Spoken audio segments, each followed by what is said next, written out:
आज भी हमारे सामने भगवान कृष्ण का 5000 साल का इतिहास सब बताते हैं। तो भगवान कृष्ण ने नारायणा डोंगला का बिल्कुल समीपवर्ती गांव है, उस गांव में जाकर के सुदामा और भगवान कृष्ण ने उज्जैन में जब शिक्षा ग्रहण करने आए थे तो एक रात वहां गुजारी थी।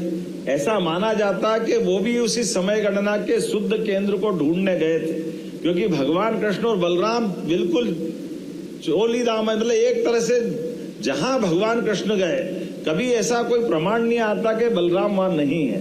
ये एकमात्र जगह है जहाँ बलराम उनके साथ नहीं दिख रहे हैं। सारी कथा कहानियां ढूंढ ले तो भगवान बलराम के बजाय सुदामा मिलते, अर्थात उसमें रुचि भगवान बलराम की होगी कि नहीं होगी मालूम नहीं, लेकिन कृष्ण भगवान की रुचि थी, इसलिए सुदामा के साथ रात गए। तो वो समय गणना का केंद्र ढूंढने गए, क्योंकि सुदामा जी और बलराम जी और भगवान कृष्ण उज्जैन तो रहते ही थे। ऐसे कई रहस्य है आने वाले समय में काल गणना के माध्यम से।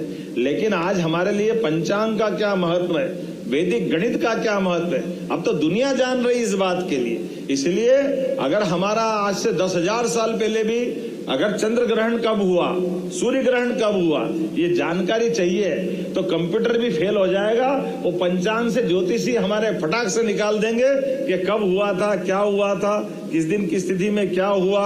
और ये जो मुहूर्त की बात भी आती, अब मुहूर्त का मतलब शुभ मुहूर्त और अशुभ मुहूर्त नहीं है।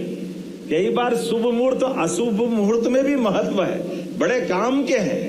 अब जैसे हमारे लिए एकादशी है तो एकादशी के दिन मुहूर्त में उपवास करना चाहिए, उसमें गलत थोड़ी है। और किसी मुहूर्त में दान करना चाहिए, किसी मुहूर्त में मित्रता करना चाहिए, तो झगड़ा नहीं करना चाहिए, तो गलत क्या है? आखिर उसमें जो अच्छी चीज छिपी है, एक बार जानकारी देने के लिए तो है ही। सबको मालूम है कि सावन के महीने में घर से बाहर जाओगे तो छतरी ले जाओ, अब उसमें क्या गलत है भाई? सावन का महीना आंध्रा का नक्षत्र भादवा में आ रहा है, तो आंध्रा में अगर आप जाओगे तो अपने साथ अपनी बरसात से बचने के साधन भी ले जाना।